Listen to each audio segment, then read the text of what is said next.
जय हिंद। आप देख रहे बीआरजे न्यूज इंडिया और मैं हूं ब्रजेश। अभी नगर निगम की चुनाव है और मैं अभी वार्ड पार्टी प्रत्याशी के साथ जुड़ा हूं और जानने की कोशिश करूंगा शुभ नाम क्या है, इनका चुनाव चिन्ह क्या है, कितने नंबर पे अंकित है और इनका जो पूरा प्लान है अपने वार्ड के लिए वो क्या है। मैम, हमारे चैनल पे आपका स्वागत। Thank you. ये बताइए आपका नाम क्या है और आपका चुनाव चिन्ह क्या है। मेरा नाम अंजलि देवी है और मेरा चुनाव चिन्ह कलम और दवात छाप है। कितने नंबर पे अंकित है। 1 नंबर पर। अच्छा मैम, ये बताइए आप चुनाव जीतने के बाद अपने वार्ड के लिए क्या क्या करेंगे। मैं चुनाव जीतने के बाद अपने वार्ड के लिए सबसे पहले शिक्षा पर ध्यान ध्यान दिया जाएगा। दूसरी सब इस शिक्षा से पहले उन पर साफ सफाई पर ध्यान दिया जाएगा। वार्ड की जो साफ सफाई है, सड़कों गलियों गली सब की जो साफ़ सफाई होती है, सड़कों की जो साफ़ सफाई है, उन पर नालियों की, इस सारी चीज़ों की ध्यान दिया जाएगा जो उन्हें नियमित रूप से सफाई हो उसकी। और दूसरी बात, निर्मल पेयजल, पीने का जो पानी है वो स्वच्छ होना चाहिए, साफ़ सुथरा होना चाहिए। तो नलों की व्यवस्था किया जाएगा जो उन्हें शुद्ध जल मिले पीने के लिए। और दूसरी बात, सार्वजनिक स्थान मतलब हो गया आपका मंदिर वगैरह हो गया, मंदिर जहाँ पर लोग बैठते हैं, दो बात करते हैं, कहीं पर किसी चीज़ की जहाँ पर सारे लोग बैठते हैं, जैसे मंदिर हो गए वहाँ पर पूजा करने लोग जाते हैं। पंचायत भवन हो गया, जैसे खेलने वाले होते हैं जगह, बच्चा जहाँ खेलते हैं। एक पार्क की व्यवस्था किया जाएगा जहाँ पर बच्चे खेले, बड़े लोग टहलने जाएं, खेलने जाएं और वहाँ पर उन्हें अच्छा लगे, इस चीज़ की व्यवस्था किया जाएगा। मैं अपने वार्ड में ये सब सोच के रखी हुई हूँ।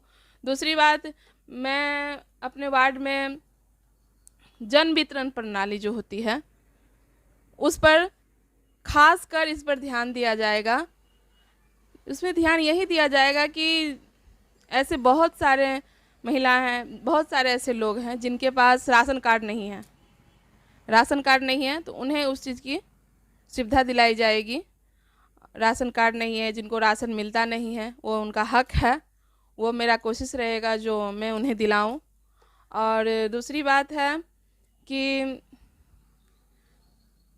हमारे जो वार्ड है तो सार्वजनिक जगह पर बिजली की पूरी व्यवस्था हो। सोलर सिस्टम होता है, सोलर लाइट की व्यवस्था, जो एनी टाइम बिजली रहे, रात में कभी भी उस वहाँ पर लाइट की व्यवस्था न हो, ऐसी न बताएं, वहाँ पर एनी टाइम लाइट हो। और दूसरी बात, मैंने जो सोच रखा है मेरा, ये बताइए आप महिला उम्मीदवार हैं और बहुत सारी ऐसी महिलाएं हैं जिनके शादी होने के बाद भी अब तक उनको हस्ताक्षर करने तक नहीं आता है, या बहुत सारी ऐसी बच्चियां हैं गरीब परिवार होने के कारण अपना पढ़ाई वो 5वीं 8वीं 10वीं के बाद बंद कर देते हैं। वैसे परिवार के लिए आप क्या कीजिएगा। मैं सबसे पहले उनसे मिलना चाहूँगी। अगर मैं उन्हें मौका दे रही हूँ कि आप पढ़ें आगे, अगर कुछ आपको करने का मन है, आप कर सकती हैं, तो मैं उन्हें उसके लिए उनका साथ दूंगी। जो आप कीजिए, मैं आपके साथ हूँ। आप आगे पढ़ना चाहती हो तो आगे पढ़िए, मैं आपको सरकार तरफ से जो मुझसे बनेगा मैं आपके साथ हूँ, वो मैं करूँगी। और ये जो बाल विवाह है 16 साल 17 साल, अभी भी बहुत जगह ऐसा है जो 16 साल 17 साल 18 साल 19 साल के अंदर में बच्चियों का विवाह कर दिया जाता है, जिसके अंदर वो एक खुद बच्ची होती है और उनके ऊपर परिवार का बोझ लाद दिया जाता है। उसमें आप क्या करेंगी।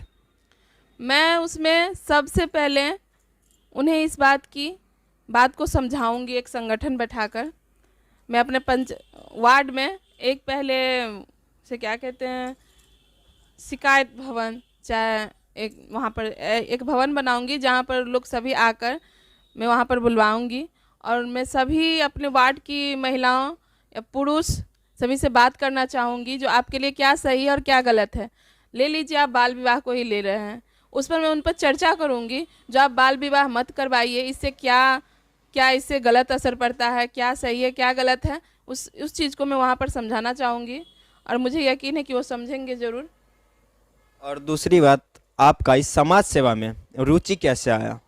अचानक से अगर आप इस समाज क्षेत्र में समाज सेवा के लिए उतरी है चुनाव में, तो आपका इस क्षेत्र में रुचि किस प्रकार से आया। मैं तो हाउस वाइफ थी, अभी भी हूँ, आगे भी रहूँगी। तो ये रुचि मुझ में ना पहले से है। मैं जब एक स्टूडेंट थी तो मुझे समाज के बीच या लोगों के बीच रहना अच्छा लगता था। मैं अपने शादी से पहले मैं एसएचजी समूह चलाती थी, स्वयं सहायता समूह जो है महिलाओं की, तो मैं वो चलाती थी। अब मेरी महिला वो जो मैं समूह जो भी चलाती थी, तो जिस भी महिला को हस्ताक्षर नहीं आता था, जो अंगूठा छाप थी, मैंने उन्हें खुद सिखाया है। मुझे उसमें अच्छा लगता है काम करना।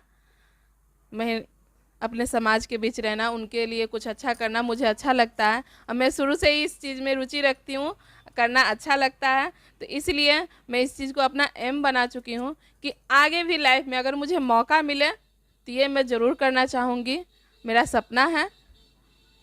यानी कि अगर आपको समाज चुन रही है तो आप समाज के हित में स्वच्छता से लेकर स्वास्थ्य और शिक्षा तीनों पे विशेष रूप से ध्यान देंगे। किया जाएगा, इसमें कोई भी त्रुटि नहीं होगी।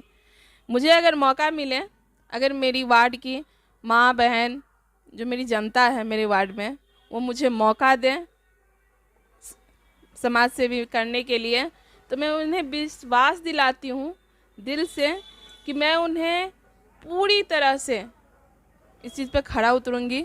उन्हें पूरा विश्वास यही दिलाना चाहती हूँ कि आप मुझ पर विश्वास कीजिए, मैं जो भी कह रही हूँ मैं उसमें कोई त्रुटि नहीं रखना चाहूँगी। आपका विश्वास पर मैं खड़ा उतरूँगी। अच्छा, मैं मेरा अंतिम और अहम सवाल ये है कि बहुत सारा ऐसा गरीब परिवार है जिसमें अपनी बच्चियों की विवाह करने के लिए कहीं ना कहीं से समाज के अंदर कर्ज लेना पड़ता है और वो कर्ज उनके लिए बोझ बन जाता है। अपनी बेटी की विवाह के लिए जो कर्ज लेते हैं कहीं ना कहीं उस पिता के लिए, उस भाई के लिए वो बोझ बन जाता है। आपका उसमें क्या योगदान रहेगा, चाहे वो आपका संवैधानिक पद से हो या फिर आप अपने तरफ से उस परिवार के लिए कहाँ तक योगदान देंगी?